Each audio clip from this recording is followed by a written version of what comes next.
حضرت آدم اور حوا سے ابلیس لعین یعنی شیطان نے حسد کیا۔ جس نے سب سے پہلے حسد اور تکبر کیا وہ ابلیس لعین یعنی شیطان ہے۔ ابلیس جنت کے دروازے کے پاس آیا، اس نے یہاں تک حیلہ کیا کہ وہ جنت کے دروازہ میں داخل ہو گیا۔ جنت میں داخل ہونے کے بعد آدم اور حوا علیہ السلام کے پاس آیا اور کھڑا ہو گیا، اور اس طور سے ان کے سامنے نوحہ کیا کہ اپنے نوحہ سے دونوں کو غمگین کر دیا۔ ابلیس پہلی ذات ہے جس نے نوحہ کیا۔ آدم اور حوا علیہ السلام نے ابلیس سے پوچھا کہ تو کیوں روتا ہے؟ ابلیس لعین نے کہا میں تم دونوں پر روتا ہوں کہ تم دونوں مر جاؤ گے اور نعیم جنت کو کھو دو گے۔ میں تم دونوں کو ایک درخت کے بارے میں بتلاتا ہوں، تم دونوں اس درخت سے کھا لو۔ اور ابلیس لعین نے دونوں سے حلف لیا کہ میں تمہارا نصیحت کرنے والا ہوں۔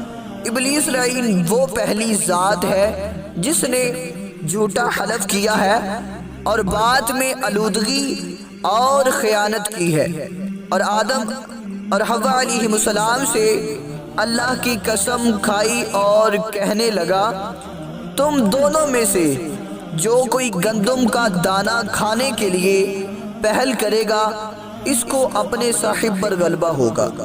ابلیس لعین کے کہنے پر حضرت حوا نے اس درخت کا ایک دانہ کھا لیا۔ پھر حوا نے آدم علیہ السلام کے لیے بات بنائی اور ترغیب دی، یہاں تک کہ آدم علیہ السلام نے گندم کا دانہ کھا لیا۔ حضرت آدم اور حوا علیہ السلام نے یہ گمان کیا کہ کوئی یہ جرت نہیں کر سکتا کہ اللہ تعالیٰ کے نام کی جھوٹی قسم کھائے، گویا ابلیس لعین نے جھوٹا حلف نہیں کیا ہے۔